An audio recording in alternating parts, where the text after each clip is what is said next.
Jornada de reflexión del Centro de Estudios y de Investigaciones Masónicas, el CIEM.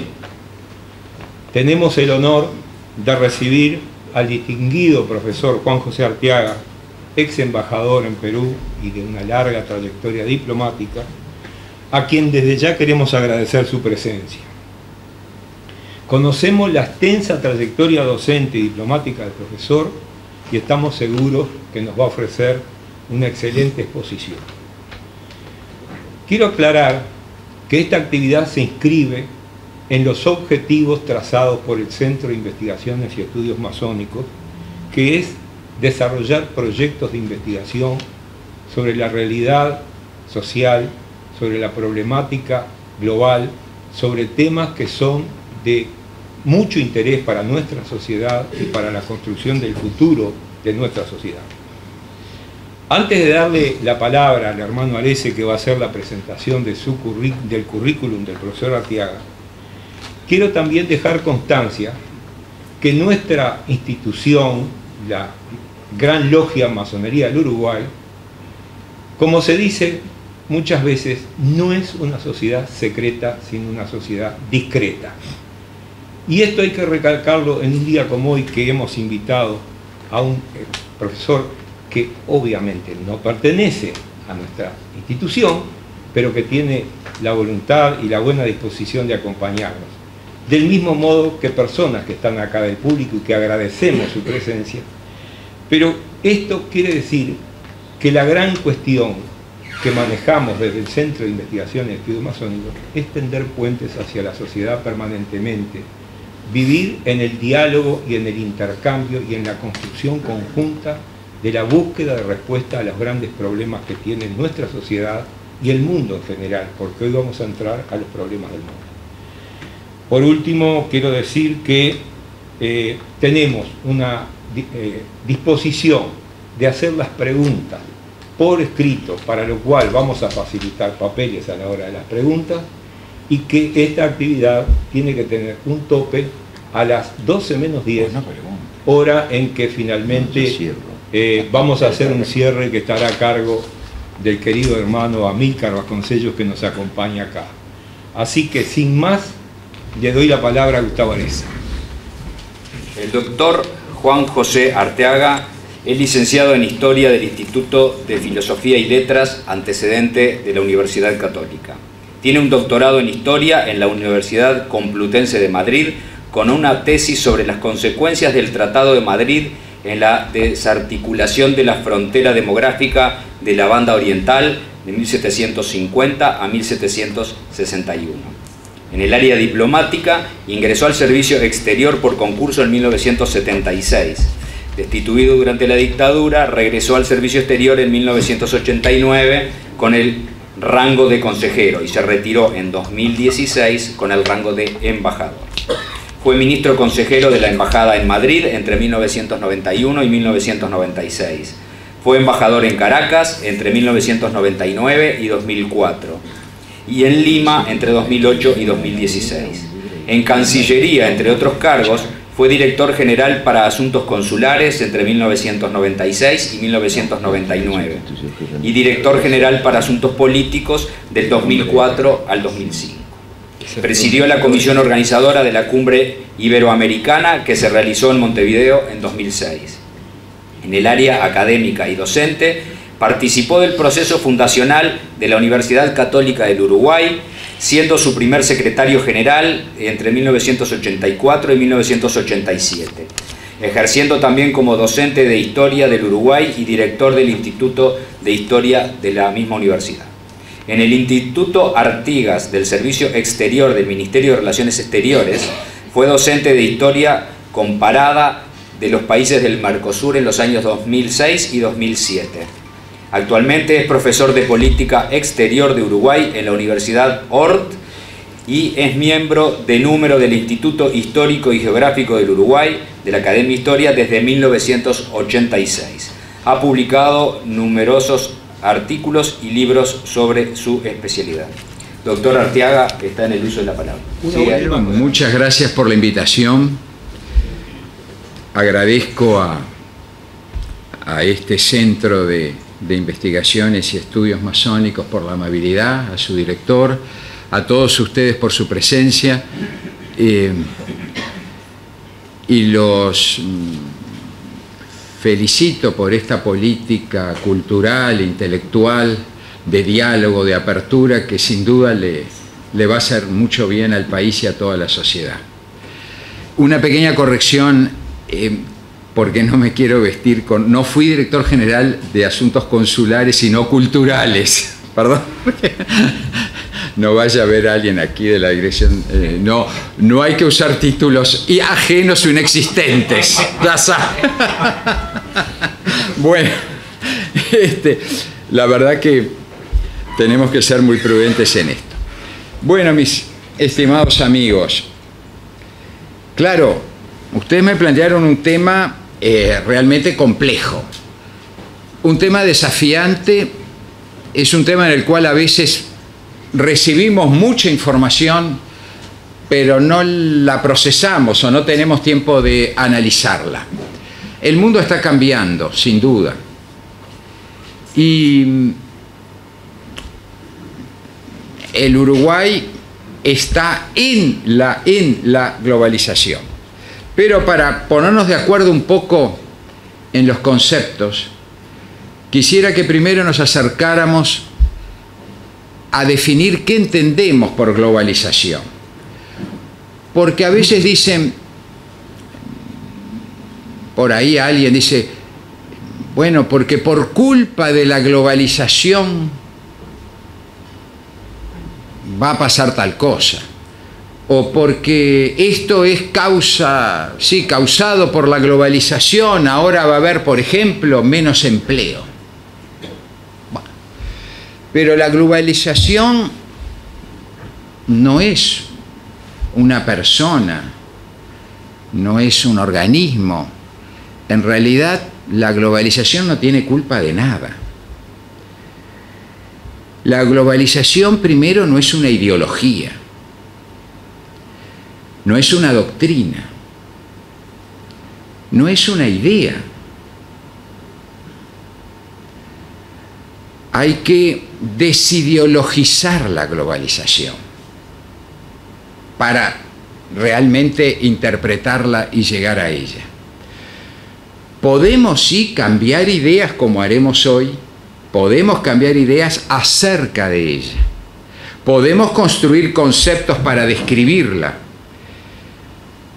Y algunos se apoyarán en una visión ideológica para explicarla o para ensalzarla, para denigrarla o para decir que es el non plus ultra del mundo moderno. Pero no olvidemos un punto fundamental. La globalización es un proceso fáctico. Como tal, es un dato de la realidad objetiva. Existe. Es factual. Es la globalización un periodo en el que estamos, un periodo del tiempo histórico. Nadie la creó. Emanó de un proceso que había venido ocurriendo en la dinámica económica, política, social, mundial, y que tiene sin duda sus raíces muy lejanas. Pero quiero, primera idea, a ver si nos ponemos de acuerdo, porque es importante para el debate, ¿verdad? La globalización es un hecho contemporáneo, es un hecho del presente. Nuestra globalización se generó, podríamos decir simbólicamente, en 1989 con la caída del muro de Berlín, o en 1990 con el derrumbe del área soviética, o en 1991 con la desaparición de la Unión Soviética, que era el ejemplo del comunismo real aplicado a una sociedad. Ese es el momento histórico que estamos viviendo, es la globalización que se inicia con la desaparición del mundo bipolar, de la Guerra Fría, y el paso a Estados Unidos, el paso adelante de Estados Unidos como potencia hegemónica.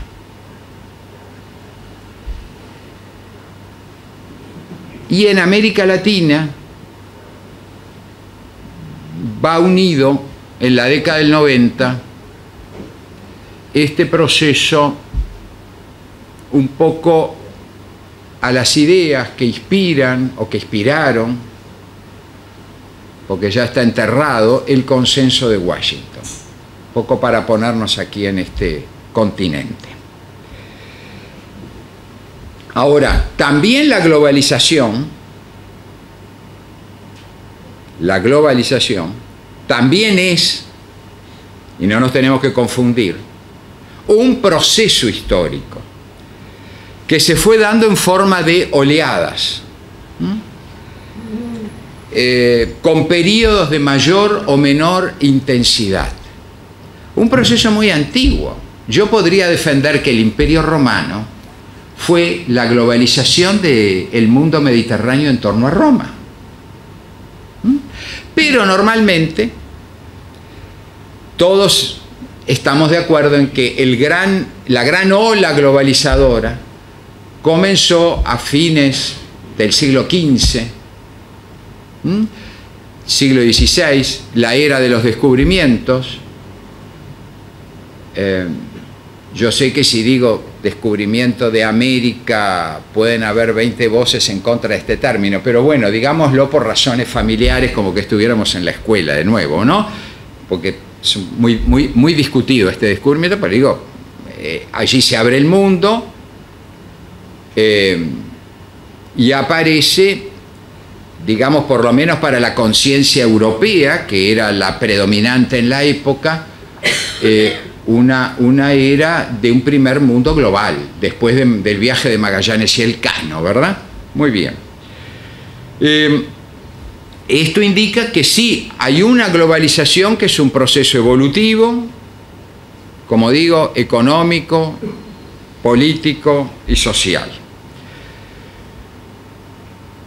Pero la globalización, en su manifestación actual, aparece entonces al fin de la Guerra Fría. Vean ustedes, no sé si compartirán conmigo, el mundo de la Guerra Fría era un mundo más seguro. Sabíamos dónde estábamos, y sabíamos cómo se repartía ese mundo. Era el mundo bipolar, pero era un mundo previsible. Un mundo dividido en dos bloques que estaban el uno contra el otro, y donde había una rivalidad, sin duda, que se dio sobre todo en África, en Asia, por conquistar más sociedades hacia uno o hacia otro. Recuerden, por ejemplo, la guerra de Angola. Pero también en América Latina, la Revolución Cubana y el movimiento guerrillero que nació de ella y se expandió de ella, trajo elementos de la Guerra Fría, sin duda. La respuesta fue las dictaduras militares con las doctrinas de la seguridad nacional. Bueno, muy bien. Pero también nosotros fuimos parte de la Guerra Fría. No es un mundo ajeno a nosotros.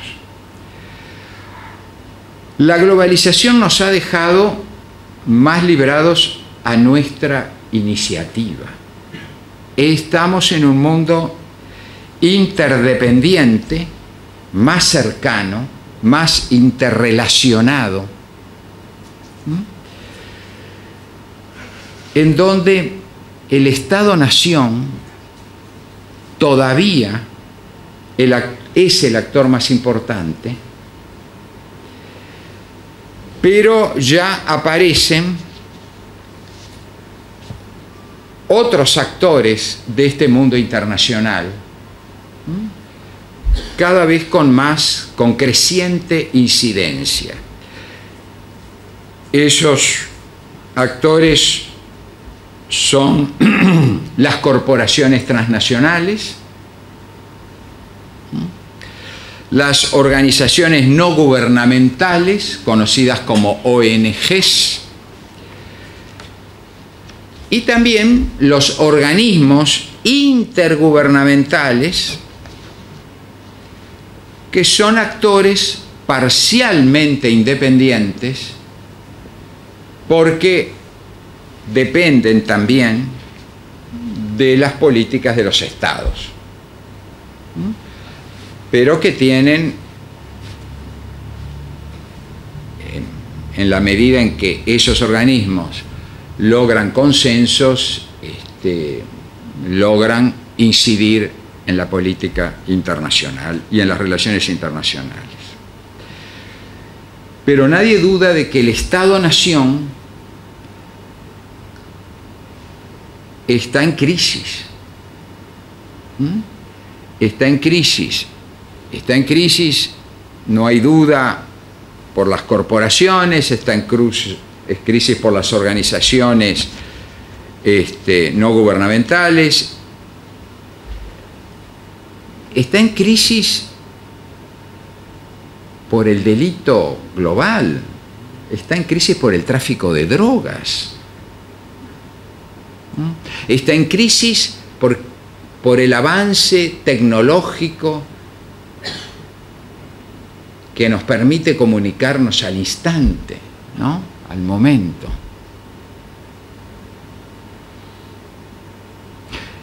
Fíjense que tenemos un presidente, nada menos de la primera potencia mundial, que hace la política exterior por tuit. Anuncia que rompe un tratado que duró años en un tuit.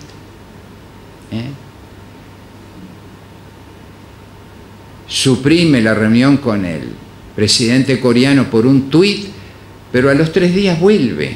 Hay otro tuit, ¿no? Y todos nos enteramos al instante. Me imagino que la cara del coreano también, ¿no? Hay que suponerlo, cuando se enteró también por tuit.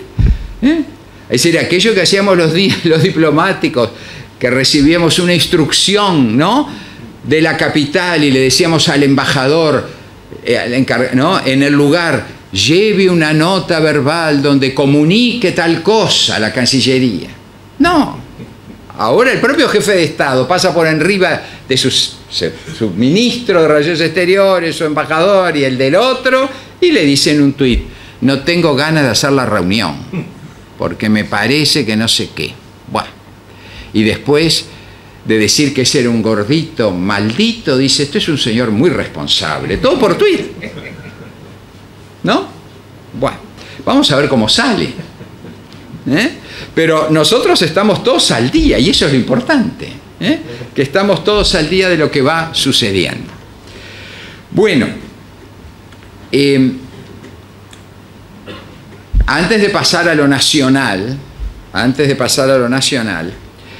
sí, para estar actualizados, les quiero decir que las Naciones Unidas, el Departamento de Asuntos Económicos y Sociales, a fines del año pasado, hizo un informe sobre la globalización y marcó 3 megatendencias que afectarán nuestro futuro. Y se las leo rápidamente. La primera megatendencia se refiere al impacto que los cambios en la producción han tenido sobre los mercados laborales y tendrán, entre ellos la subcontratación y la mecanización o robotización también, cuyo resultado ha expoliado la pérdida de empleos, en concreto en los sectores de fabricación.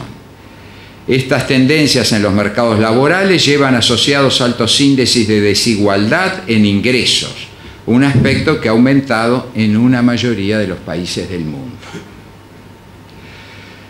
La segunda megatendencia está estrechamente vinculada con la anterior y tiene que ver con el veloz desarrollo y avance de las nuevas tecnologías, entre ellas la información y las comunicaciones y la inteligencia artificial, que han afectado también al mundo laboral, si bien estas innovaciones pueden servir de catalizadores para el desarrollo sostenible.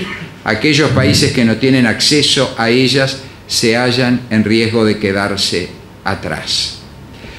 La globalización en el mundo no es uniforme. Nosotros estamos hablando de las nuevas tecnologías, pero hay muchos millones de ciudadanos de este mundo que no las conocen. Y que están en situaciones sociales, económicas, sin vivienda, sin escuela, sin salud, aún dentro de América Latina, que somos como la clase media del mundo. Hay enormes vacíos, agujeros en este tema.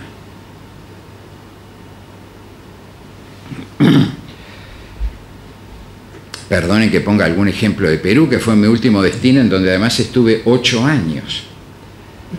Perú tiene 90.000 centros poblados en su 1,5 millones de kilómetros cuadrados. La mayoría son pequeños centros poblados en el mundo andino o en el área amazónica. Algunos están a más de 4.000 metros de altura. Esos centros poblados no tienen escuela, no tienen policía, no tienen servicios médicos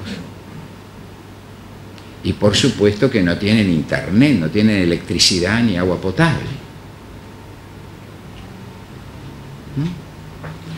El presidente PPK, como le llamábamos, Kuczynski, ganó prometiendo agua potable para todos.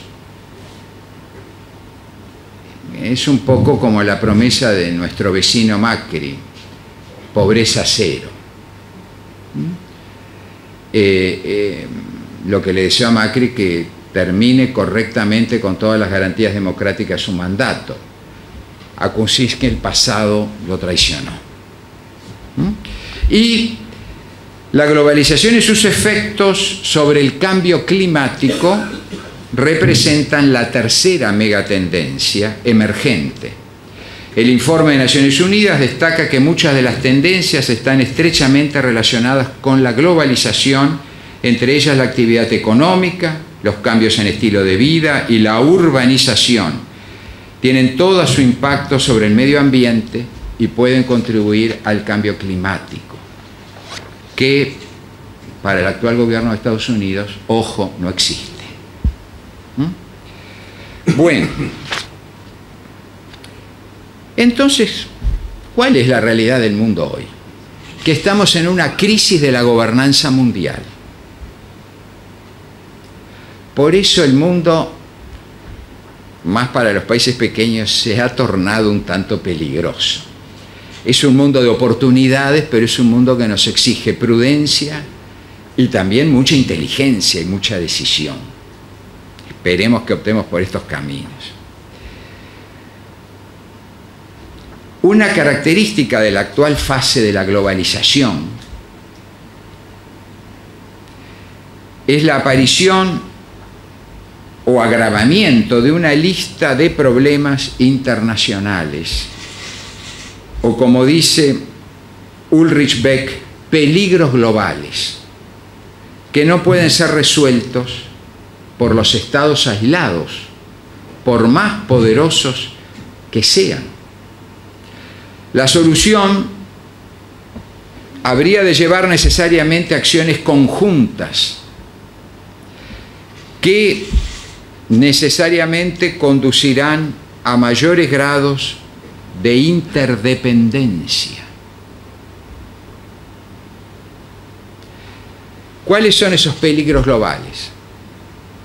Que exigirían acuerdos entre todos o entre la mayoría de los países. La explosión demográfica, el terrorismo, las nuevas formas de terrorismo, y ahí podríamos hacer un subcapítulo del crimen organizado o el delito global, que no es terrorismo, no confundimos, pero que también es una situación extremadamente de cuidado.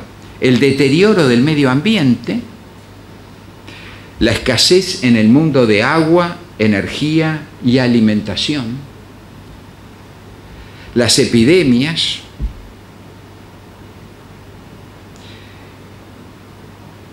el uso de los recursos marítimos, el armamentismo, la divulgación, para decirlo de alguna manera, de la energía, del uso militar atómico, que es el tema Irán, Corea del Norte, temas de actualidad. A su vez, tenemos que reconocer que la administración de estos problemas requeriría soluciones creativas, novedosas por parte de los actores estatales y no estatales, responsables, que tienen capacidad de decisión y acción en estos temas. La solución o las soluciones a cada uno de ellos podrían consistir en: 1, la cooperación intergubernamental; 2, el establecimiento de regímenes internacionales. ¿Qué es un régimen internacional? Un conjunto de principios, normas, reglas, procedimientos de toma de decisiones, alrededor de las cuales las expectativas de los actores convergen en un área determinada de las relaciones internacionales. Un ejemplo sería, conocido por todos, la creación, después del GATT, después de la Ronda Uruguay, de la OMC, Organización Mundial de Comercio. Es decir, ahí se establece un régimen internacional con un conjunto de principios, normas, evaluaciones, castigos si no se cumplen las normas.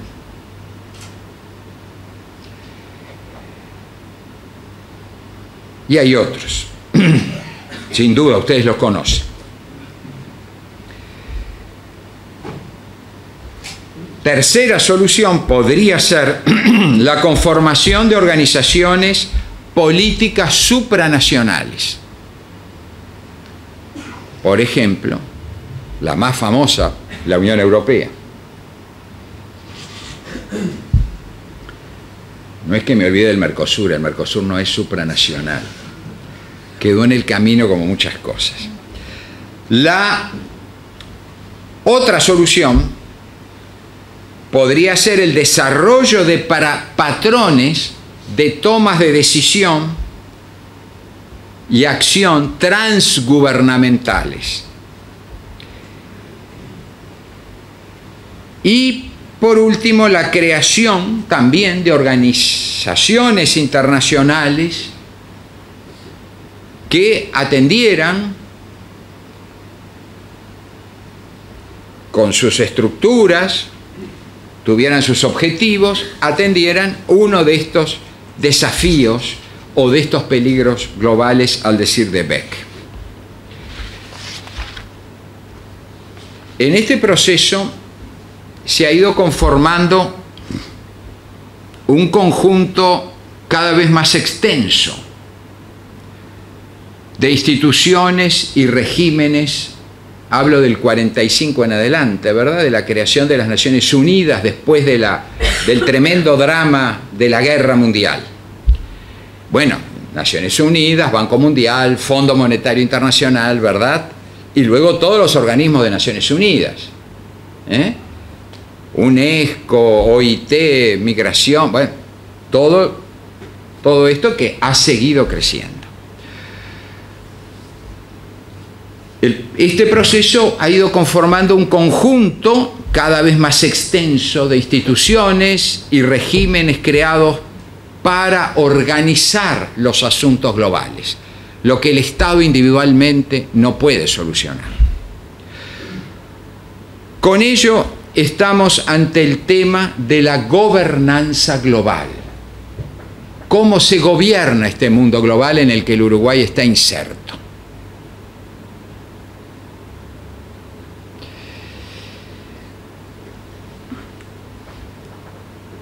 Hay todo, sin duda, una discusión, un debate académico en la actualidad sobre esto. Por lo dicho, ustedes se habrán dado cuenta que el Estado-Nación, como ya lo insinué, está cada vez más inmerso, el Estado-Nación, en redes de interconexión mundial, permeadas por fuerzas supranacionales, intergubernamentales y transnacionales, lo cual ha abierto otro debate relevante. ¿Cuál es la soberanía del Estado en este mundo post-westfaliano? Ustedes saben que la paz de Westfalia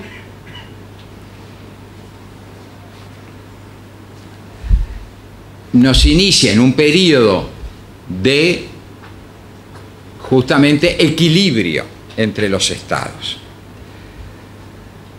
pero donde el Estado Nacional es el gran protagonista. Los estados se encuentran hoy en el contexto de una sociedad internacional compleja y de un amplio espectro de organizaciones internacionales y regionales existentes, unas emergentes, otras que trascienden las fronteras nacionales. La sociedad internacional de hoy es compleja. Además de las organizaciones internacionales y regionales, como las que hay en América y en América Latina y en América del Sur, porque hay tres: América todo hemisferio, América Latina, América del Sur. Hay actores no estatales también de carácter transnacional y procesos, intercambios, flujos de diverso tipo que escapan a los controles tradicionales del Estado-Nación. Pero para entender qué le pasa al Uruguay, no me puedo quedar ahí, porque esto que dije funciona hasta que el señor Trump fue electo. Una vez que el señor Trump fue electo, parece que el mundo no va más hacia este mundo de asociaciones internacionales o de organismos transnacionales. Porque Donald Trump anunció ya en su campaña, ¿verdad?, American First, es decir, anunció una política nacionalista, proteccionista, en alguna medida, no me lo tomen al 100%, en alguna medida se puede decir que es un regreso a las viejas políticas aislacionistas que Estados Unidos tuvo, todas antes del año 45, en realidad antes de que Roosevelt entrara en la guerra, ¿verdad? Ustedes saben que después de la Primera Guerra Mundial, es la Primera Guerra Mundial en que Estados Unidos participa con el presidente Woodrow Wilson, y Wilson es el que plantea una organización justamente para ese mundo, para evitar las guerras, una organización para salvaguardar la paz, ¿no?, que son los tratados de Versalles, de donde surge la Sociedad de Naciones que se instala en Ginebra, ¿no?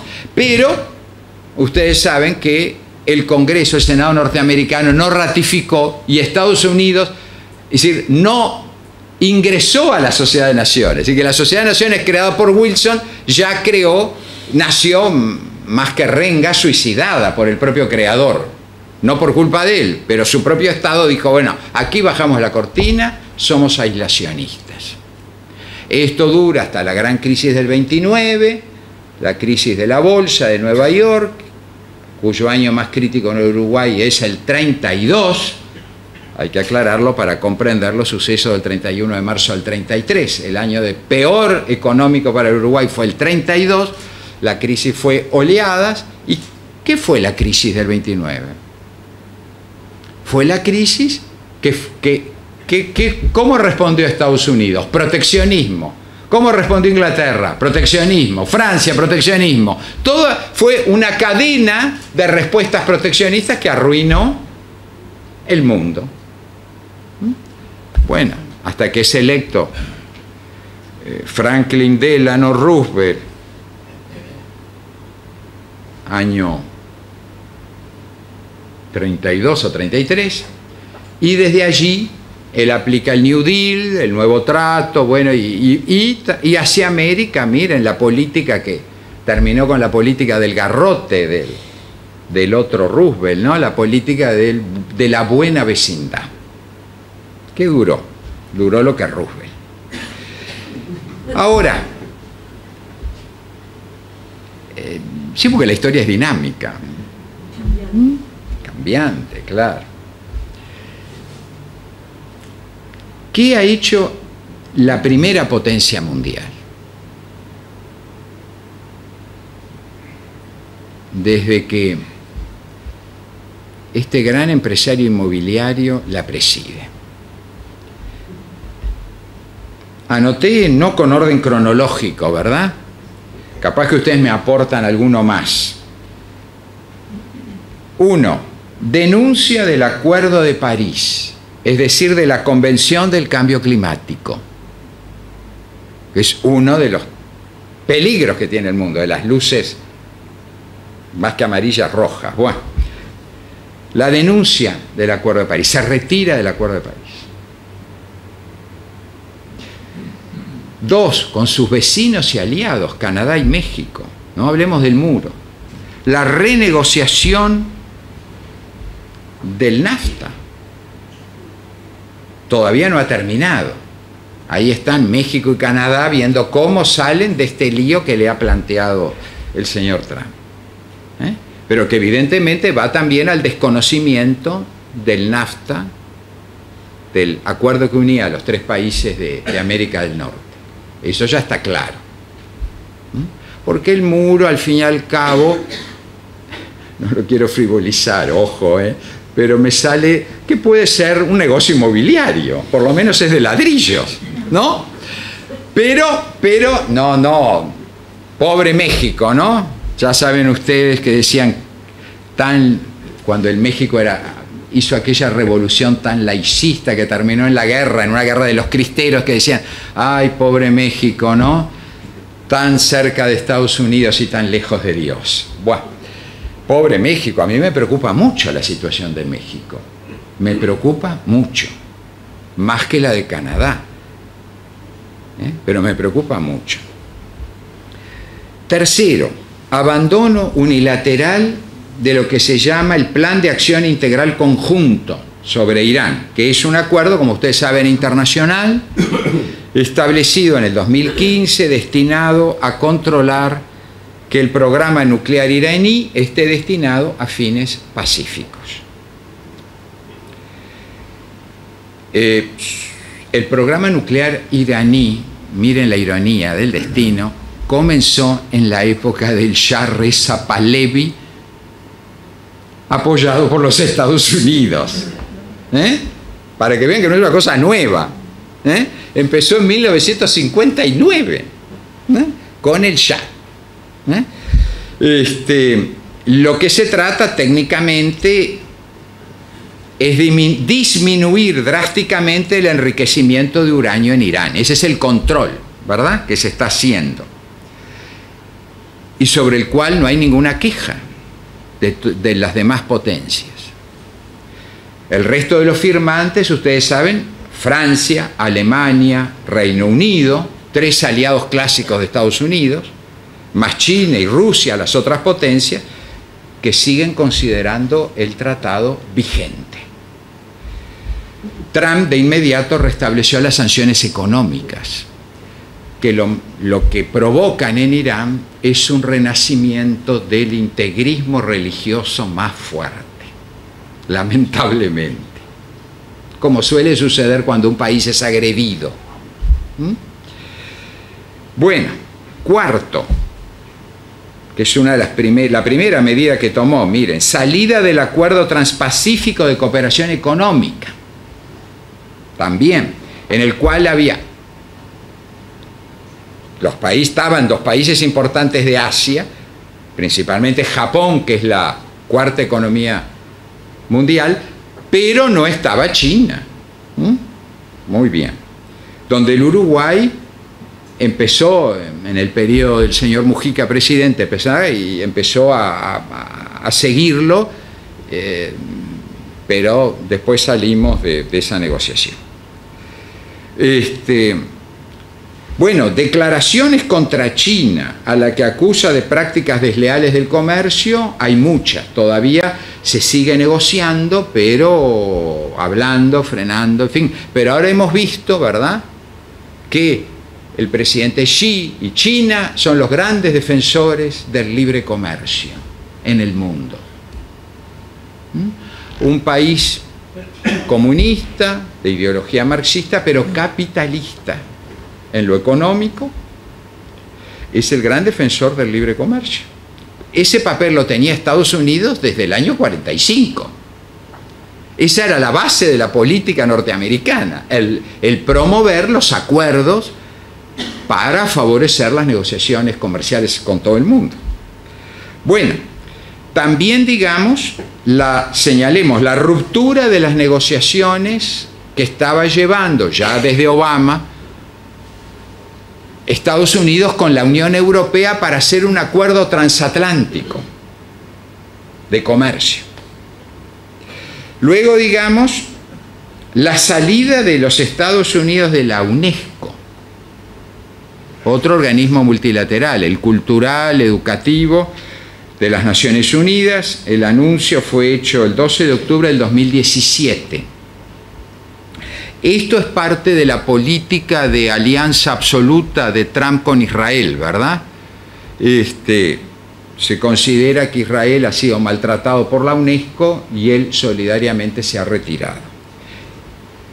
Y la última acción unilateral, que tuvo hasta consecuencias con el partido de fútbol de la selección argentina, es el traslado de la embajada de Estados Unidos a Jerusalén, que es una violación del derecho internacional público, como todos saben, y de esas normas que nos dimos en la gobernabilidad y en la gobernanza mundial. Entonces yo digo, ¿y qué hacemos? Porque resulta que la política del amigo Trump está llevando a una crisis de todos los organismos multilaterales. Acaba de declarar la guerra comercial el 31 de mayo. Hace 9 días. Y me quedan, como empezamos 5, me quedan 5 minutos nada más. Está perfecto. Puede usarlo. Bueno. Todavía no veo a nadie dormido, pero hay cara ya de sueño, así que... Bueno, entonces, miren, no hablemos de la guerra comercial, pero la guerra comercial, que es el aplicar aranceles del 25%... Ay, ¿dónde lo tengo? Por aquí. Bueno,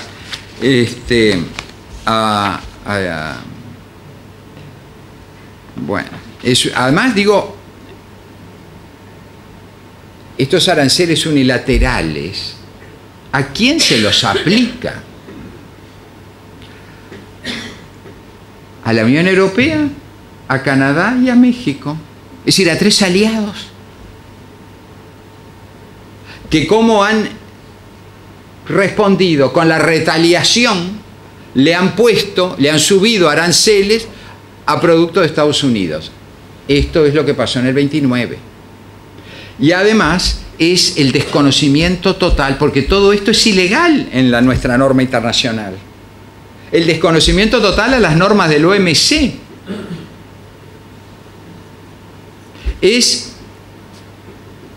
Ustedes dirán, pero la OMC está muy, muy fracasada porque la ronda de Doha, claro, la ronda de Doha no salió adelante, Fundamentalmente, lo digo porque al Uruguay le interesa, no me cuente este minuto, por los productos agropecuarios. Porque los países desarrollados subvencionan y defienden los productos agropecuarios, que es lo que produce el Uruguay. Ese es el fracaso de la ronda de Doha. Pero las normas del OMC se cumplen y, como ustedes saben, hay consultas, tribunales, protestas, pruebas, etcétera, etcétera, que ahora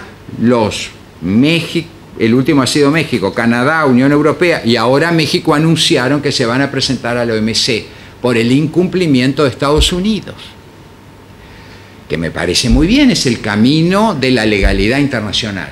No sé si eso le hará mella al señor Trump, lo de la legalidad internacional, no sé. Bueno, lo que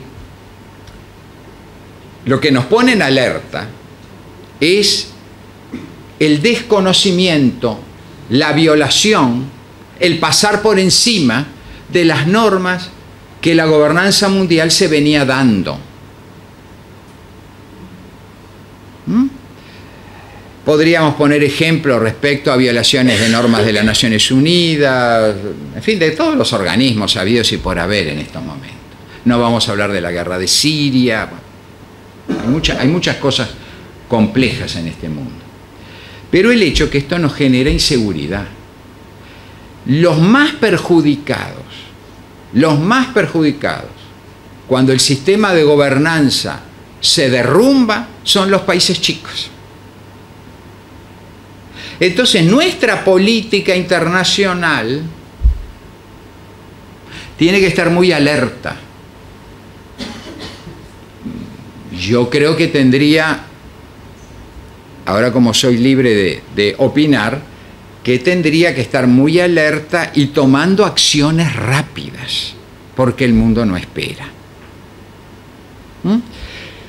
Bueno, miren, en este tema que ustedes me plantearon del Uruguay en la globalización, el gran desafío es la inserción del Uruguay, de las exportaciones, del comercio uruguayo, en esta sociedad internacional de hoy y en este mundo global. Más, este desafío lo tenemos sin solucionar desde 1945. Para que vean que aquí no hay tema partidario. Es un tema de país que todos tenemos que reflexionar, analizar y luego presionar y exigir. Es decir, cuando termina la guerra y nosotros le queremos cobrar a Gran Bretaña los 17.500.000 libras esterlinas que nos debían por el acuerdo de pagos que habíamos hecho durante la guerra, ¿verdad?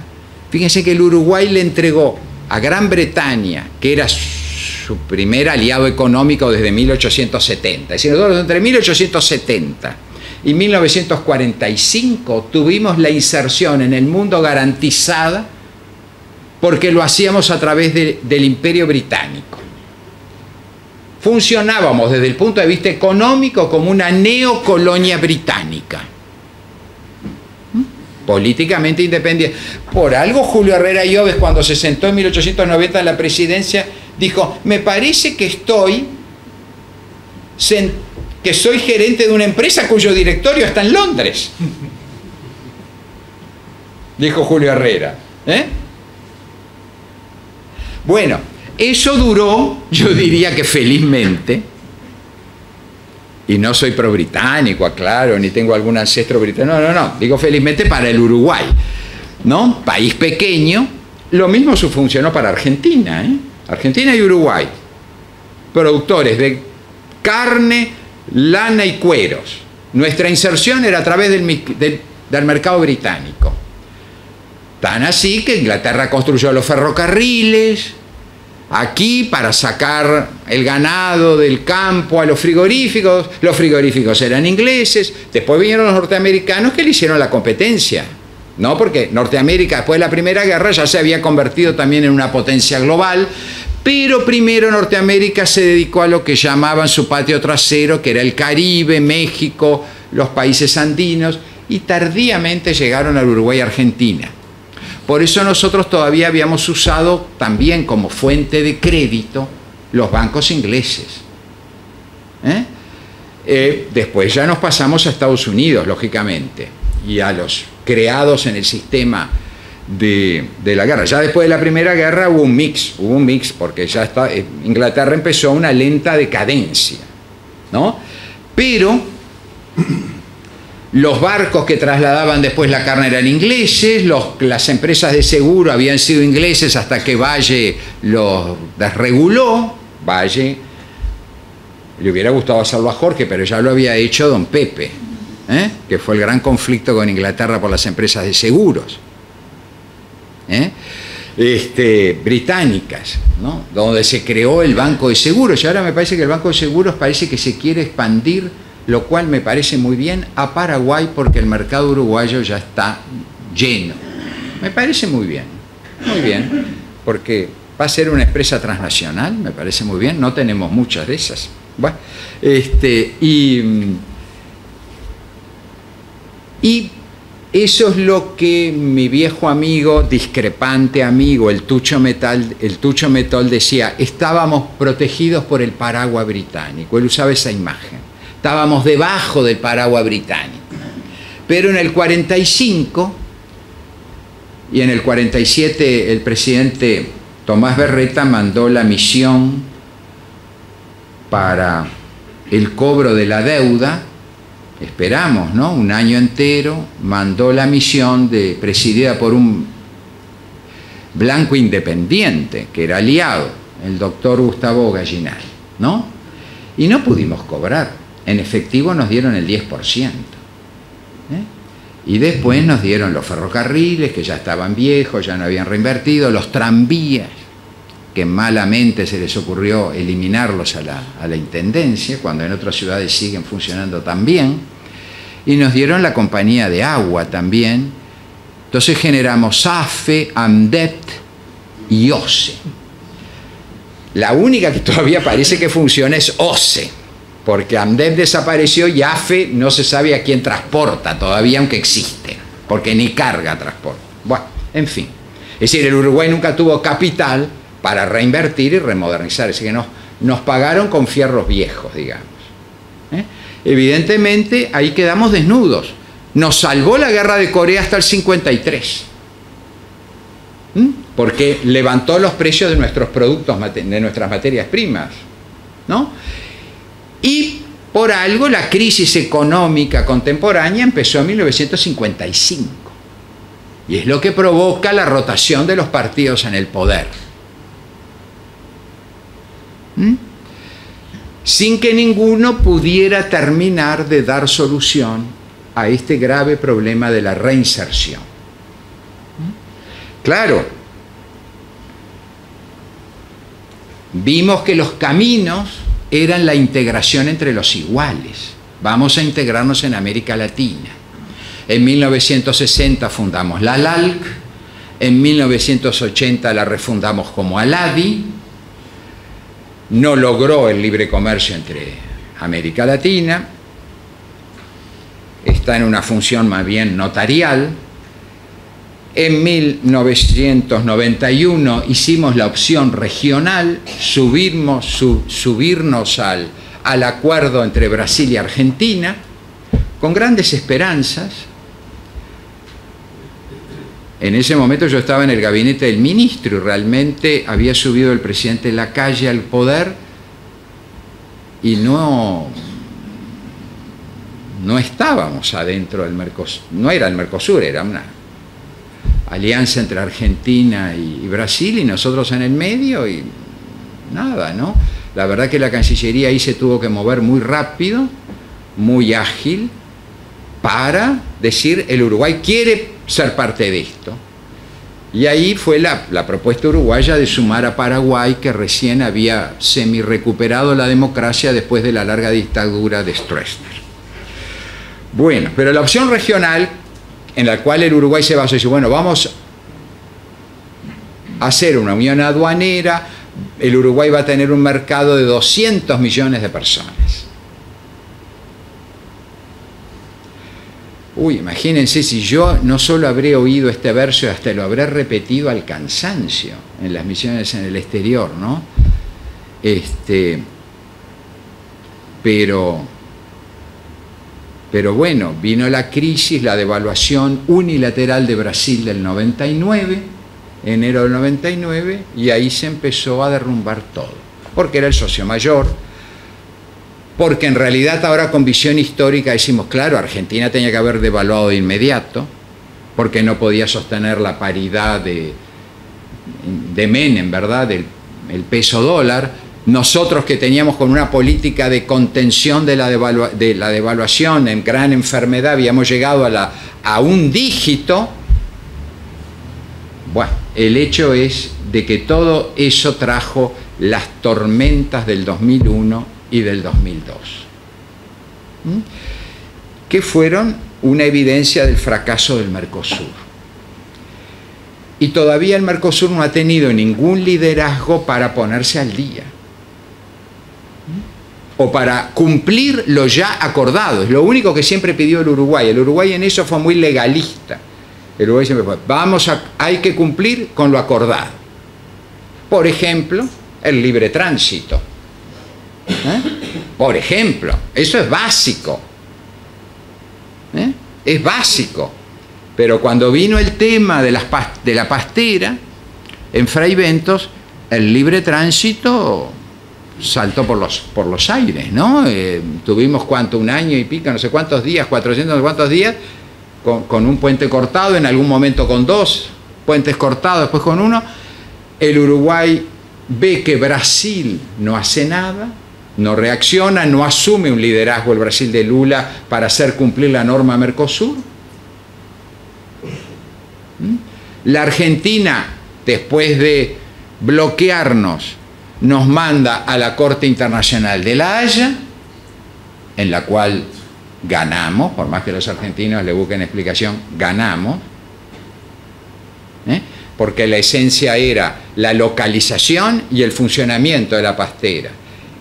Y la Corte dijo, la localización está bien, queda ahí, y el funcionamiento está bien y no contamina. Después que si de acuerdo al Tratado del Río Uruguay debía haber consultado. Bueno, hubo una consulta del canciller Operti, un acuerdo verbal, pero bueno, no es que no hubiera, pero en fin, esto ya lo superamos. Pero el Mercosur no es lo que esperábamos y parece difícil que se convierta, porque si en un momento los 4 líderes políticos coincidían hasta ideológicamente, es la etapa de la América Latina progresista y del Uruguay progresista y que sigue y del Mercosur progresista, ¿no? Y lo único que logramos fue echar a Paraguay e introducir el problema venezolano, ¿no? Bueno, entonces salió una cosa buena de la crisis en el comercio uruguayo y en la inserción que se vio en el último año de la presidencia del doctor Jorge Valle. Fue el comercio intrarregional era el 50% del comercio uruguayo. En el 2004 pasa a ser el 25%. Menos mal. Nos internacionalizamos más, nos diversificamos más. 25 para el NAFTA, 25 para Europa, 25 para Asia, el resto del mundo, y 25 para el Mercosur. Eso ayudó mucho. Las exportaciones del 2004 al 2016 en el Uruguay crecieron a una tasa promedio de 7% anual, fruto de un periodo de una década de crecimiento de la economía. Y también hay que constatar que se diversificó la canasta exportadora de bienes, porque no solo carne, no solo lana, no solo cuero, apareció la soja, con un rubro importante. También apareció la pulpa de papel, apareció la madera, Se logró también acceder a un mayor número de mercados. Todo eso es maravilloso, muy bueno y muy positivo. Pero ¿qué pasa? Los aranceles elevados, donde no tenemos tratados de libre comercio, como tenemos con el Mercosur, ¿no? En el Mercosur lo que ha habido son medidas pararancelarias que han frenado, ¿verdad? Muchas veces el comercio usadas por Argentina, sobre todo en la época de los Kirchner. Pero digamos, el tema ahora que nos encontramos, que nuestro gran socio es China. Y a China es el principal comprador de la carne y de la soja. Entonces nosotros lo que tenemos que mirar, porque los exportadores, ¿qué dicen? Yo consulté, ¿verdad? Por internet a la Unión de Exportadores. ¿De qué se quejan? A la hora de exportar dicen que la mayor dificultad son los aranceles elevados. Y ya termino, no se preocupe. Hago este aterrizaje en el Uruguay así muy sin paracaídas, pero bueno, y sin pasar por América Latina, ¿no? Donde también hay una crisis de todos los organismos regionales. Bueno, Uruguay cuenta con algunos mercados que le permiten superar esa dificultad y acceder a condiciones arancelarias beneficiosas. Hay un informe en la Unión de Exportadores con cuadros, con los círculos, dibujitos en cada región, qué exportamos, qué no exportamos, cuánto pagamos de aranceles. Las cifras que les voy a dar las saqué de allí, de la Cámara de Comercio. Que me fijé, la Unión de Exportadores no tenía nada. Yo digo, ¿pero estos qué hacen? No sé si hay alguien aquí de la Unión de Exportadores. Dije, pero hay que usar la web y poner informes. Que la gente se entere, que consulten. Hay cantidad de estudiantes en las universidades que tienen que consultar. Este informe, me corrijo, lo encontré en la web de la Cámara de Comercio. Y es un informe, ojo, realizado, es oficial, realizado por la Cámara de Comercio en conjunto con la Asesoría de Política Comercial del Ministerio de Economía y Finanzas, del MEF, palabra santa. 2016 son los datos últimos. Dice el tema. Nosotros pagamos en el 2016 más de 250 millones de dólares en aranceles, que podríamos no pagar si hubieran acuerdos. La mayor parte de los aranceles pagados se hizo por la exportación de productos del sector agrícola ganadero. Gran tema, como ustedes ven, en el comercio mundial. La carne bovina, a su vez, es el producto que paga mayores montos para su ingreso a otros mercados. Es casi el 70% del total pagado en el 2016 corresponde a aranceles que tuvo que pagar la carne bovina. Los mayores montos, por lo tanto, es fácil deducir, se pagaron a China. 92 millones de dólares a China en aranceles y a la Unión Europea un poco más de 90 millones de dólares se pagaron en aranceles. Quitando esas cuotas, hay pequeñas excepciones, pero eso es lo que pagamos. Le sigue el acceso al mercado de Estados Unidos. Por este acceso pagamos 24 millones de dólares. ¿Y qué me dicen? Que el cuarto es a Perú. Le pagamos 15 millones de dólares a Perú por venderle arroz, que ese era mi tema esencial durante 8 años. El tema que me quitaba el sueño era el arroz, porque Perú, caído Brasil, que produce ahora mucho por sí mismo, como también es el gran exportador de carne bovina de Brasil en el mundo, bueno, el gran importador de arroz uruguayo es Perú, cosa que muchos no saben. Inclusive mi Cancillería medio lo ignoraba también, ¿sí? A pesar de mis informes. Bueno, Y en quinto lugar, Rusia, le pagamos $8.700.000 por acceso. Ahora yo digo, ¿no tendríamos que estar un poco preocupados? Porque nosotros no somos los únicos productores de carne. Y China le compra a muchos países. Quiero dejar esta idea para reflexionar.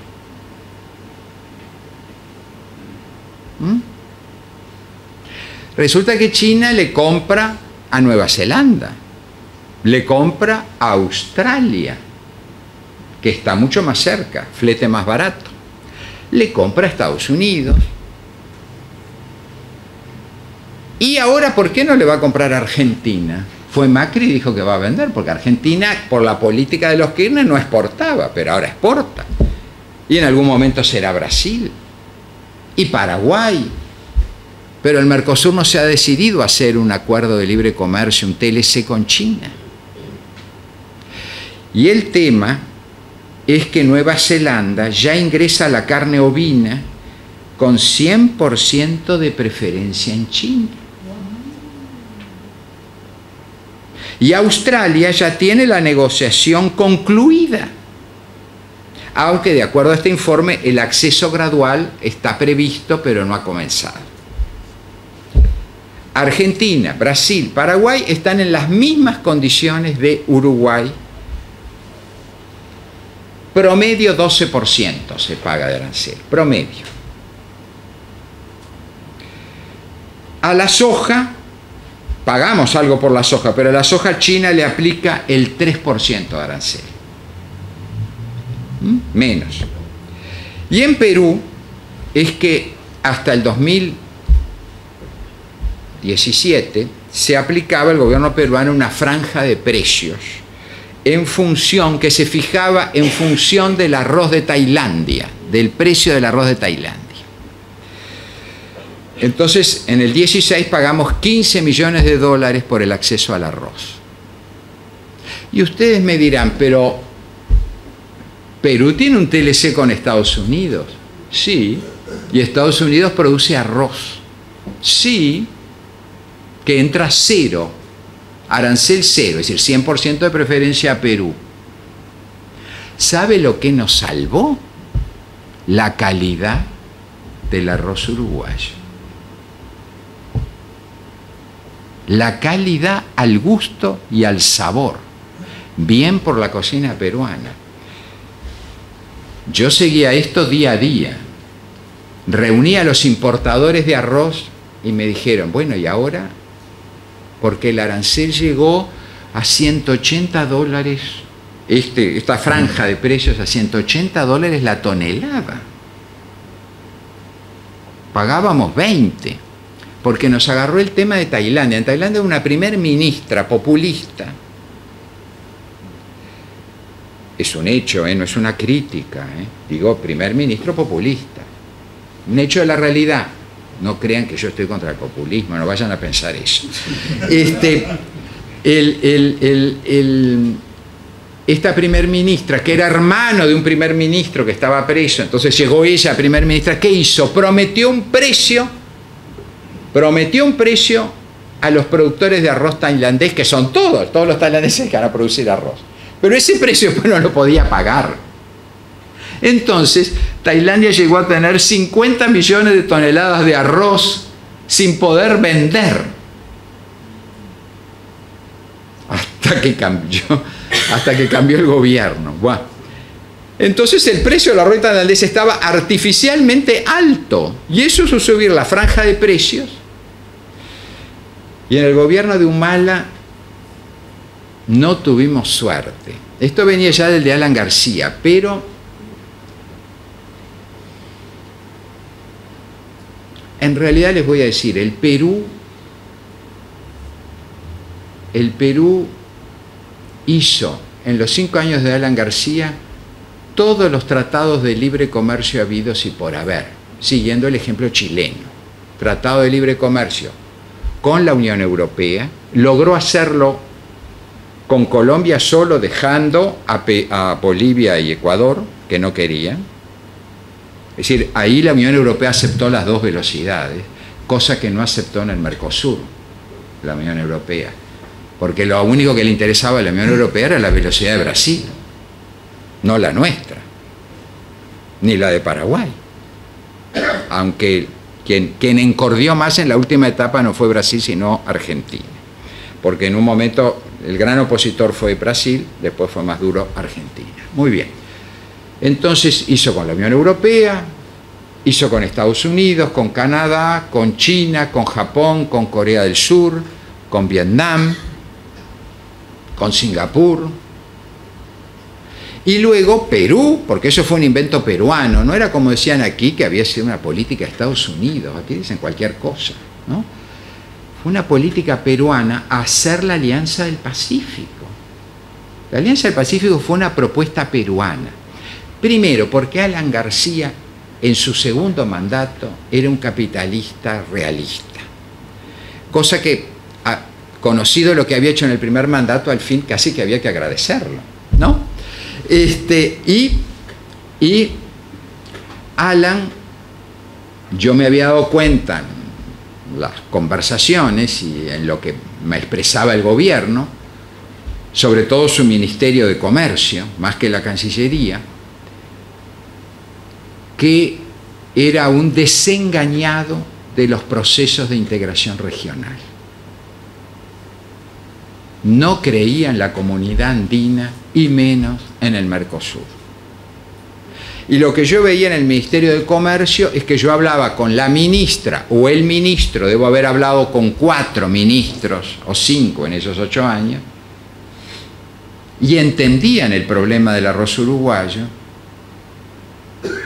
entendían la propuesta del Uruguay, que era llevar el acuerdo de alcance parcial Comunidad Andina Uruguay, en el caso de Uruguay-Perú, llevarlo como pretendemos hacerlo con Chile ahora, acá a un TLC, pero el Mercosur ni siquiera les interesaba. No hubo cumbre, porque ustedes saben que Perú, como Colombia, están asociados, como Ecuador, como Bolivia. Nunca Alan García, jamás en los 5 años que estuvo, asistió a una cumbre del Mercosur. No le interesaba. Y a veces tampoco le interesaba al canciller. A veces venía una directora general y punto a las reuniones del Mercosur, ¿no? Ese descreimiento, bueno, tenía la sede de la CAN es Lima, ¿no? De la Comunidad Andina es Lima, pero igual había un desinterés total.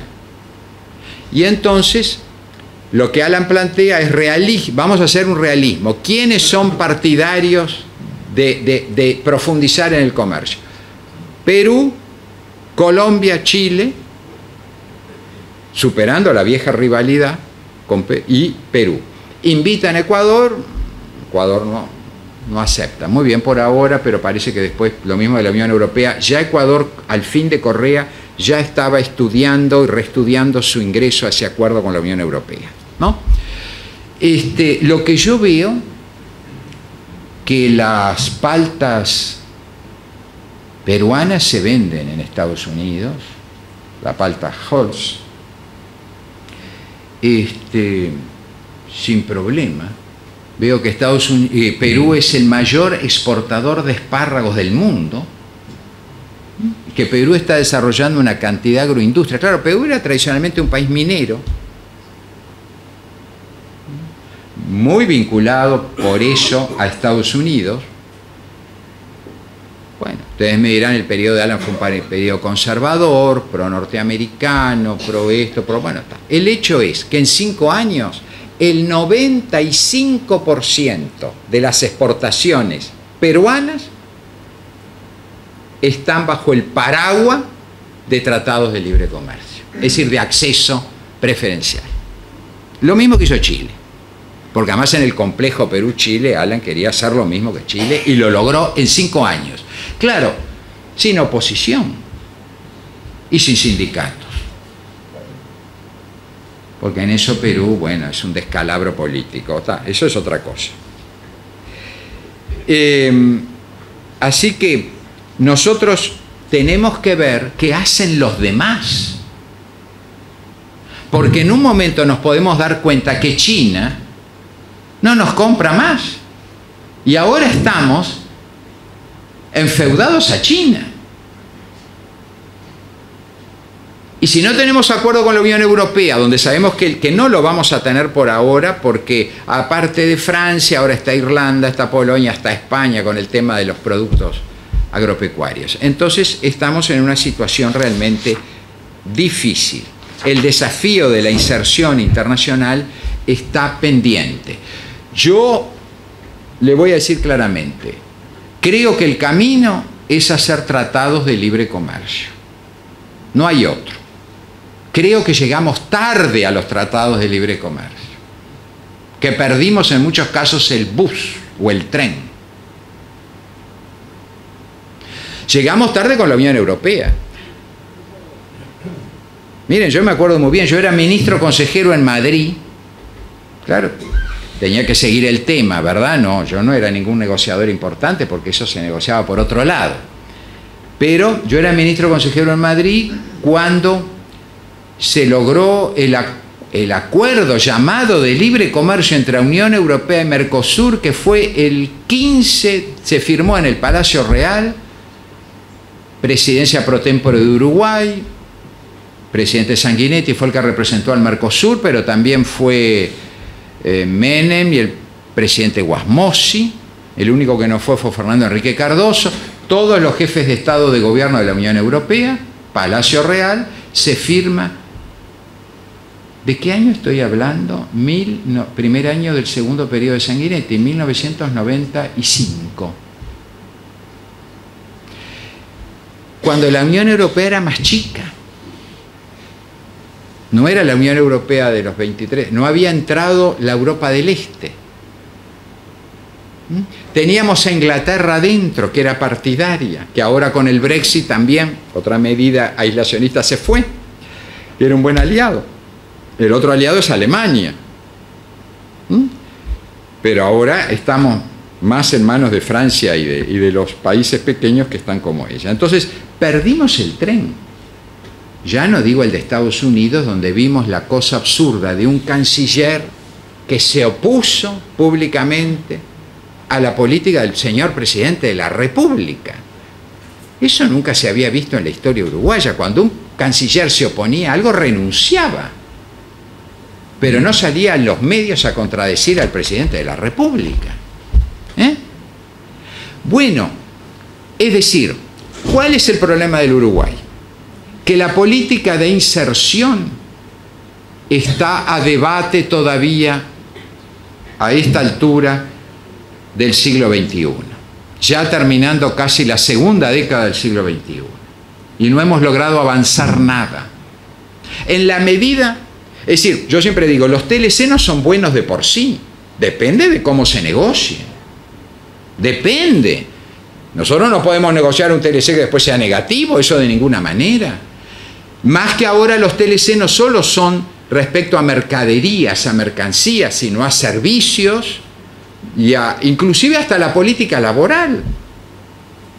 Uno de los temas que le exigió la Unión Europea a Perú es el salario de los trabajadores, las condiciones laborales.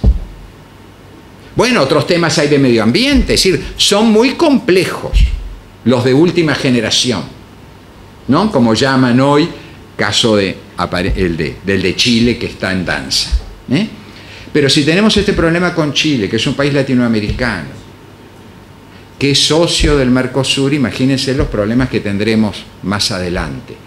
Yo les voy a decir, y en eso yo no desde que ingresé a la carrera diplomática, mejor dicho, desde que ingresé a trabajar por la construcción de la Universidad Católica en 1979, yo dejé toda militancia político-partidaria. Primero, para no comprometer en esas épocas difíciles el proceso de la creación de la universidad, que para mí es lo mejor que me salió en la vida, porque había que liquidar el monopolio y abrir. Felizmente ahora hay 4 universidades privadas y hay 2 estatales, cosa muy buena. hay 2 estatales. Ese es un punto que ganó el presidente Mujica, abrir la universidad tecnológica. Las ideas de los monopolios a mí no me gustan, y menos en materia de la creación científica, de la creación cultural, del pensamiento, menos ahí. Con todo respeto, digo. Aquí tengo un compañero de la UDELAR, ¿verdad? Querido amigo. Yo no estoy en contra de la Universidad de la República de ninguna manera, estoy en contra de los monopolios. Bueno, entonces el Uruguay está llegando tarde, como está llegando tarde Brasil, pero Brasil tiene otra dimensión económica, y como está llegando Argentina. ¿Somos rehenes del Mercosur? En alguna medida, sí, porque la relación con los vecinos la tenemos que cuidar. Pero consultado, cuando yo estaba de embajador, ¿verdad?, consulté jurídicamente, el Uruguay jurídicamente puede hacer tratados de libre comercio con otras naciones sin el waiver del Mercosur, que hizo solo en la época de Valle, de Jorge, el de México, es el único, salvo esto del Mercosur, es el único que lo hizo en ese caso con waiver del Mercosur. Entonces, estimados amigos y compatriotas, aquí o avanzamos o estamos liquidados. O avanzamos, esta parálisis de que, uy, además vino el Mundial.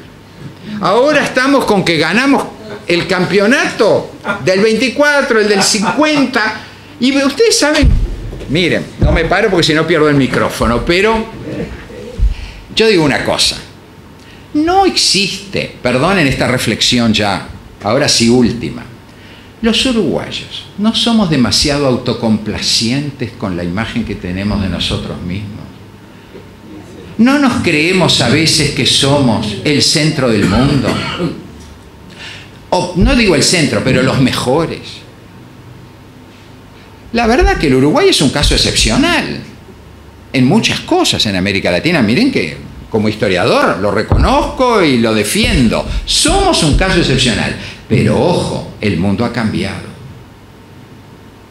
Somos 3.400.000 habitantes. Lima solo tiene 10 millones. San Pablo 20.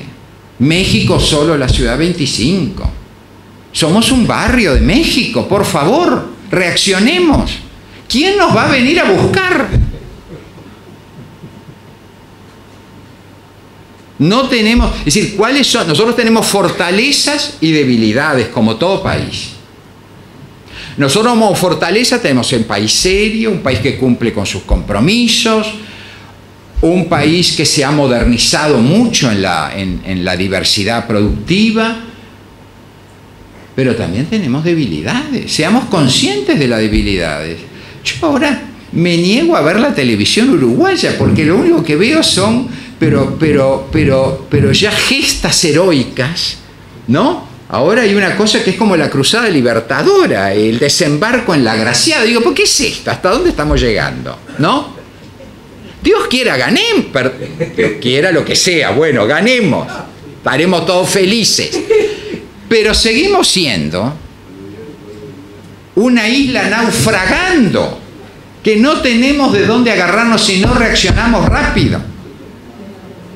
En el mundo global no podemos ahora decir criticarlo, estamos en contra, hacer un tema ideológico, la globalización es una maquinaria del imperialismo norteamericano. Bueno, ya lo dijimos, la globalización es un hecho de la realidad y no podemos ignorarlo. Y el desafío del Uruguay, y uno ve que perdemos tiempo y se nos van los años, es la inserción internacional. Tenemos que tener acuerdos que protejan nuestra exportación, ¿no? Tenemos que tener acuerdos de acceso a los mercados, porque el Uruguay no produce ningún producto en la economía imprescindible. La soja la produce otro, la carne la produce otro. ¿Me entienden? Que son los dos rubros más grandes. No somos imprescindibles. No marcamos precio, además. No somos receptores de precio por nuestra dimensión. Entonces, yo creo que hay un solo camino. Esperemos que, si los uruguayos comprendemos esto, miren, el Uruguay creció tanto con el libre comercio en la década del siglo XIX. Creció tanto. Aumentó la población. Se modernizó el país. Hicimos la escuela pública, universal y gratuita. Y no me olvidé de laica. Lo que pasa es que la escuela fue universal y gratuita con Varela, hasta que luego José Valle Ordóñez la hizo laica. Era una idea de Varela, sí, pero no fue aceptada por el presidente Latorre, ¿verdad? Pero hicimos cosas maravillosas. Este es un país excepcional, pero hay dos. El único capital que tenemos es la inteligencia de su gente. El capital que debería ser indestructible, la inteligencia de su gente. Por eso el tema educativo es tan grave y está relacionado con la inserción al mundo global, sin duda. Porque en lo demás, nosotros no somos un país muy capitalista. Las grandes empresas son del Estado. Los ricos ya se fundieron todos o vendieron todas a empresas extranjeras y quedan riquitos. ¿No? Entonces seamos realistas. Necesitamos inversiones extranjeras. Y eso, vean ustedes, lo reconoció el gobierno de la izquierda uruguaya. Lo reconoció. Para poner un ejemplo de que no debería ser un tema ideológico. Lo reconoció.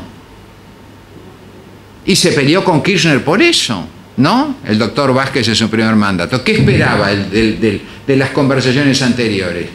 Que clausurara la planta de Fraiventos. No, y Vázquez no fue tonto. Dijo, no, esto sigue adelante. Como vino de China y dijo, tenemos que hacer un TLC con China. Entonces hay voces pluripartidarias. Pluripartidarias.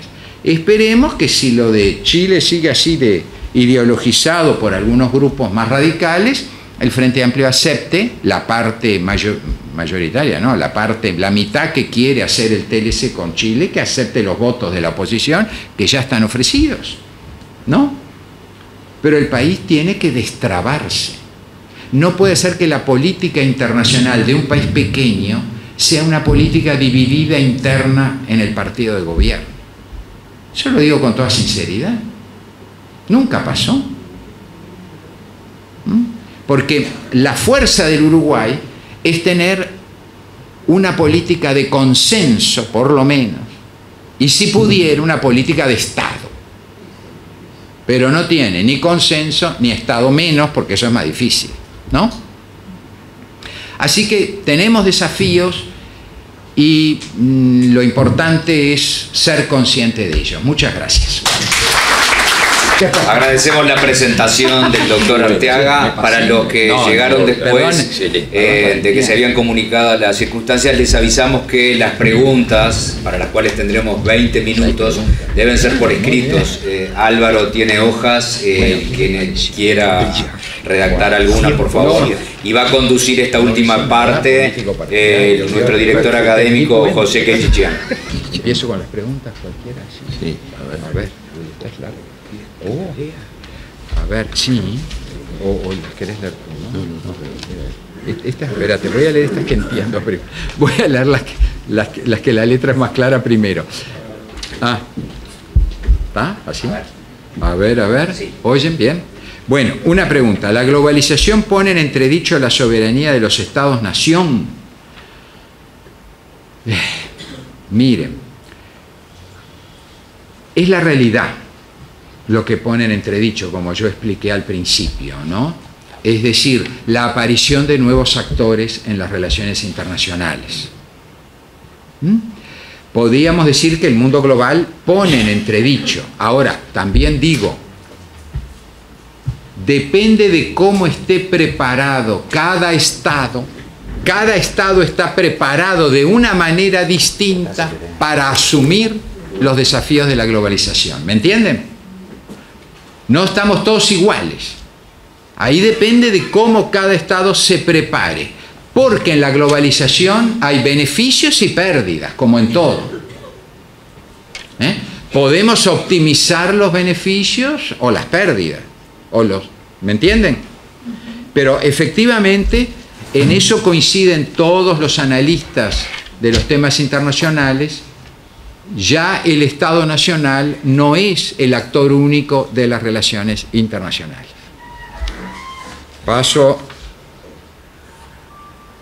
a la segunda. ¿Es excluyente con el Mercosur el regionalismo abierto? No. El Uruguay siempre entendió al Mercosur no como una fortaleza cerrada, sino como un proceso de regionalismo abierto. El Uruguay siempre entendió, y eso sí que fue una política de todos los gobiernos, desde, digamos, Lacalle, Sanguinetti, Valle, Tabaré, Mujica. Es decir, la conciencia de que el Mercosur era una etapa, una palanca, un instrumento para mejorar la inserción internacional del Uruguay. Porque ahora estamos con este problema. Hay que yo, como me salté a América Latina, por ser demasiado charlatán, en América Latina estamos en una crisis de los organismos internacionales y los de integración regional. Estamos en una crisis, nada está funcionando. Y eso que, fíjense, ¿qué pasa? Que ahora, ante los desafíos de este mundo de hoy, post-Trump, estamos aislados, cada uno por su cuenta. Y eso nos debilita. Porque estamos cada uno, somos aislados. No hay unas políticas comunes coherentes. Y eso es una dificultad. Pero siempre el Uruguay entendió que el Mercosur no era un proceso cerrado, sino de regionalismo abierto. ¿Se puede considerar la tendencia actual al proteccionismo por parte del gobierno de los Estados Unidos una reacción antiglobalización? Sí, sí se puede entender, porque en realidad esto viene de los votos que tuvo Trump. A Trump lo votaron las regiones más dañadas por la crisis industrial de Estados Unidos. Porque claro, ustedes ya lo saben, que la industria también es global, ¿no? Que se va a producir donde los costos son más baratos, pero además que están las cadenas productivas, ¿verdad? Hoy todo el mundo sabe que un auto no se produce solo en Detroit, eso ya no existe, ¿no? Que un auto junta partes hechas en México, hechas en Canadá, en la India, ¿no? Y tal y cual, ¿no? Entonces, claro, hay un sector laboral deprimido que es el votante de Trump y es el que probablemente le haga ganar la reelección. Porque con los discursos de Trump y los Twitter, esos votantes del centro de Estados Unidos realmente creen que Estados Unidos está ocupando su papel de potencia mundial decidiendo lo que debe hacer el mundo. Así que lo que es un daño o lo que es valorado negativamente en el mundo externo, en Estados Unidos es valorado por el votante positivamente. Si en este momento hubiera una elección en Estados Unidos, volvería a pasar lo mismo. Trump gana por estados, aunque Hillary Clinton ganaría en votos. Pasaría lo mismo. Vamos a ver. Claro, el tema de las retaliaciones, ¿cómo inciden en Estados Unidos? Si es que inciden. Juntarse en una sola. Sí. Voy a leer la que se refiere a, ¿no le parece que hay que rever el modelo de país? No podemos ser un país portador de materias primas y de intelectos. Debemos salirnos de ser miembro pleno para ser socios del Mercosur. Aquí hay dos preguntas. Luego en otra pregunta también viene el tema de Mercosur, está planteado, deberíamos salirnos del Mercosur, o sea que hay una coincidencia en varias preguntas. Otra pregunta es acerca de cómo es el proceso de negociación de un TLC, cómo se asegura un Estado la equidad en las relaciones comerciales, cómo se verifica que será beneficioso para el país, hay indicadores. Bueno, esto es un curso que se va a tener que dar. Sí. Y muy largo. Tenemos 10 minutos y voy a leer las otras dos. Con la estructura actual de la ONU y el derecho a veto de los miembros permanentes del Consejo de Seguridad, ¿se colabora con la gobernanza mundial o se la entorpece? Aquí está la ONU. ¿Cómo explica la lentitud en acciones que tiene históricamente en todos los partidos por igual? Y aquí hay las últimas, y con estas cerramos las preguntas para dar tiempo a pesar de la crisis del Estado, derivada de los embates reseñados, ¿no es el último recurso la tabla de salvación definitiva? ¿Qué opina, por ejemplo, la reacción ante el tsunami en Japón o el prestigio de Uribe en Colombia? Y la última dentro de esto, ¿qué incidencia tiene el factor corrupción en los procesos de integración internacional? Bueno, a ver, ya me olvidé de la primera porque soy medio despistado, perdón, pero a ver. Cualquier cosa, por favor, sí. Profesor, me recuerda. Bueno, las Naciones Unidas también están en crisis, sin duda. Y están en crisis porque las potencias más importantes a veces no la respaldan. Ustedes saben que las Naciones Unidas no es un organismo democrático 100%. Democrática es la Asamblea General. Pero, claro, las Naciones Unidas, creada al salir de la Segunda Guerra, que lo considero positivo para dar mayor gobernanza a las Naciones Unidas, los aliados pasaron a ser miembros permanentes con derecho al veto. Bueno, ha habido intentos de reforma, pero claro, cuando hay intentos de reforma, si toca el derecho al veto, hay veto, para explicarlo, ¿no?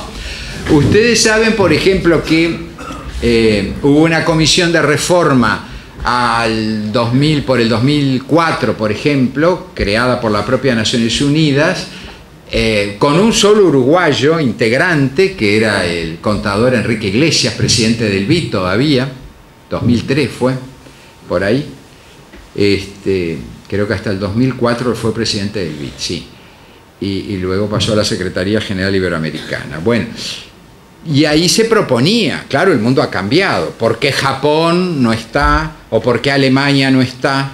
Muy bien, en el caso latinoamericano hubo una campaña muy fuerte de Brasil para encolumnar a todos los países de América del Sur detrás de su candidatura a ser miembro permanente, ¿no?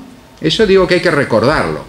Inclusive yo en ese momento, durante 8 meses fui director general de política y vi que la intención de Brasil era inclusive miembro permanente con derecho al veto.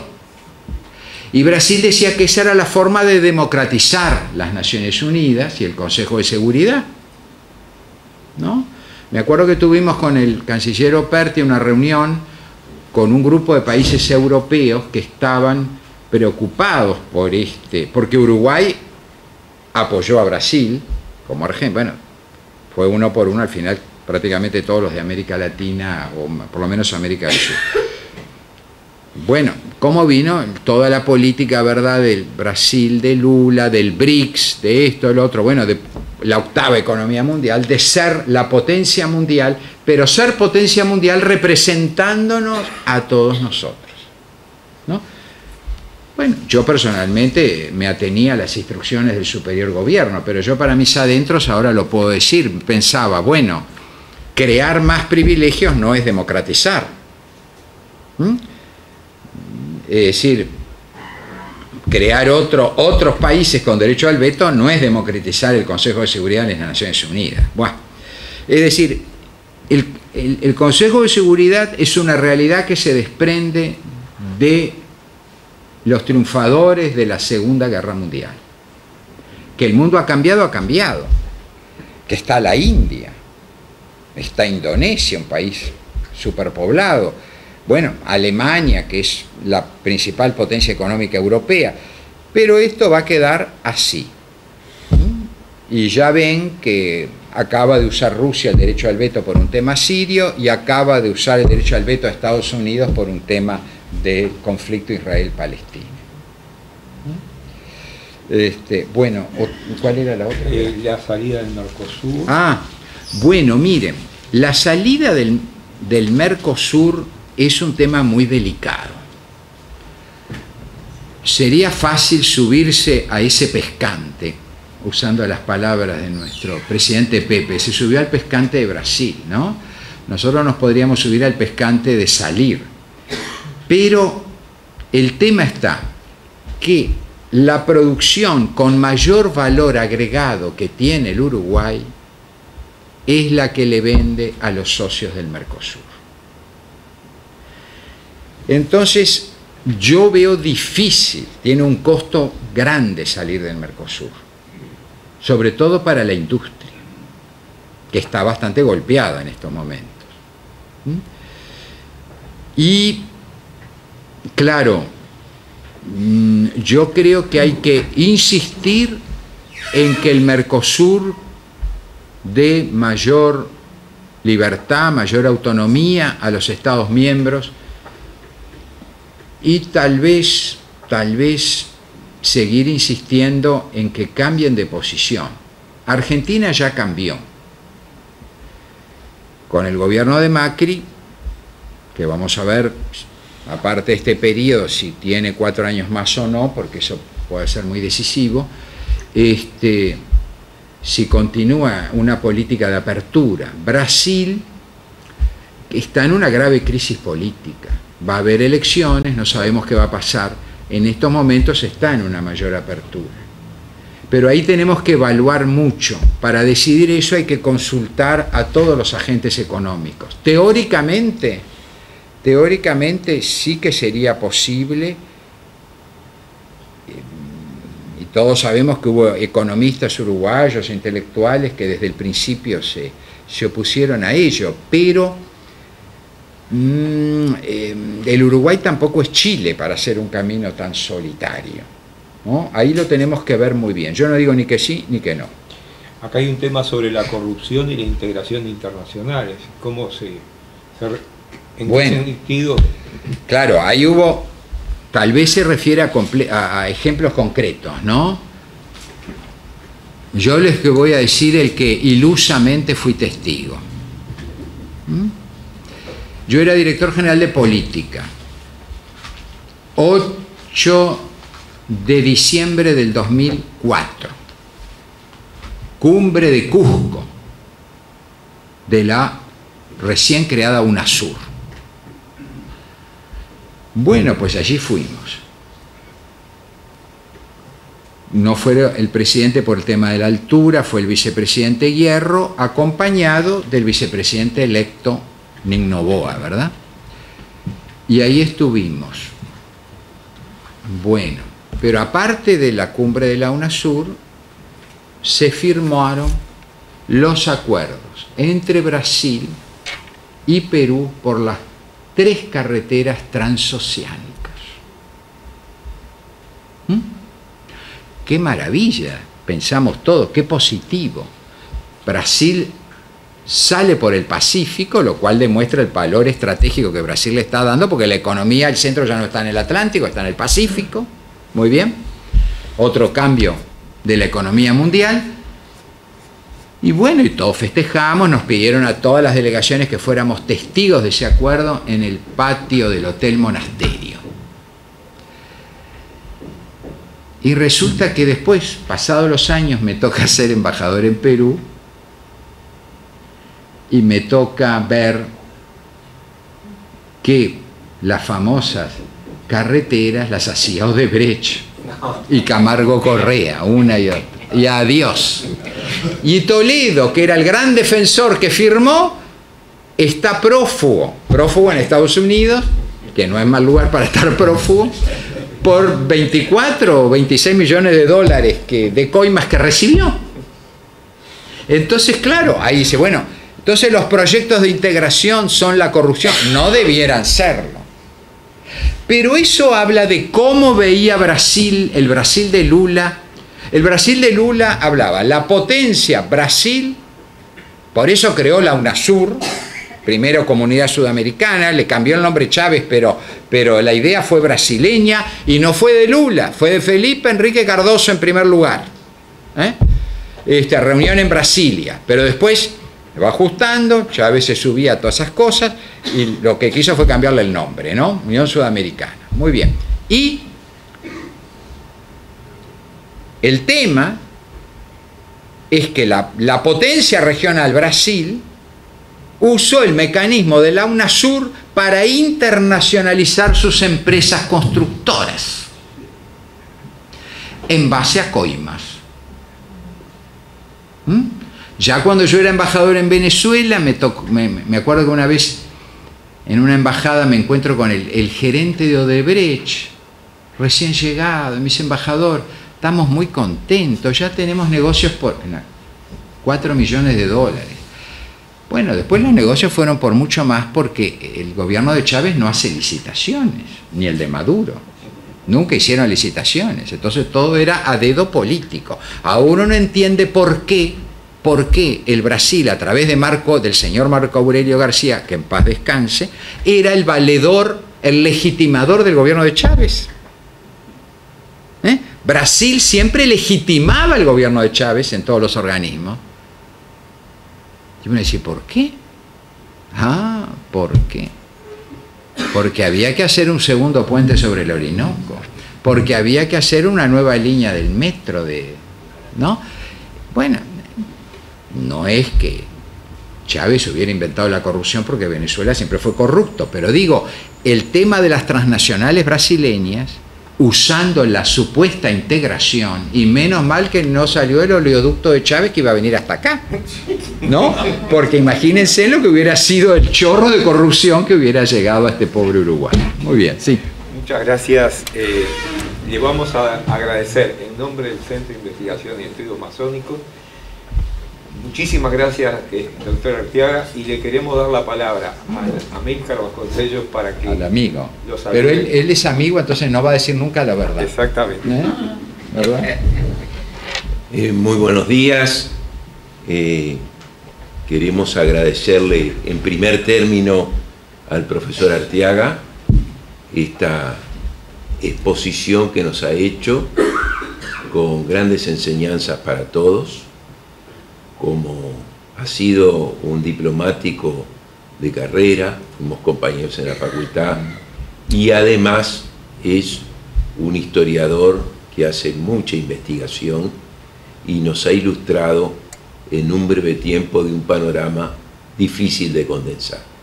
Así que le agradecemos al profesor Arteaga por esto, le agradecemos a todos ustedes la presencia, a todos, al profesor Arteaga y a todos ustedes en nombre del Centro de Investigaciones y Estudios Masónicos.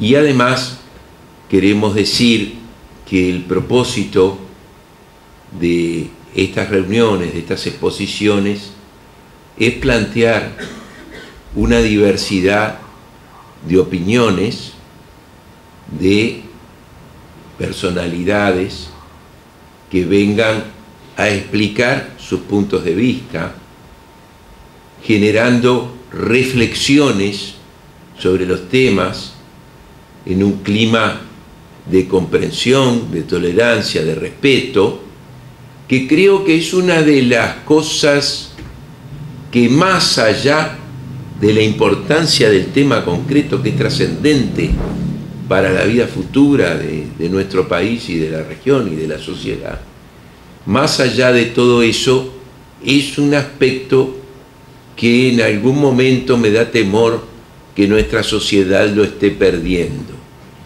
donde las confrontaciones derivan hacia la intolerancia, a veces hacia el agravio o la agresión, y donde vemos que más allá de las razones empieza a aparecer un tema que también hemos estudiado en el Centro de Investigaciones y Estudios Masónicos, que es la utilización de las redes sociales como un problema y un desafío contemporáneo, las que nos da muchas posibilidades de tener informaciones en tiempo real y también ha permitido un uso inadecuado por gente que lo ha usado, por ejemplo, en la campaña electoral de Estados Unidos o de alguna manera en la campaña electoral que se hizo en la Argentina.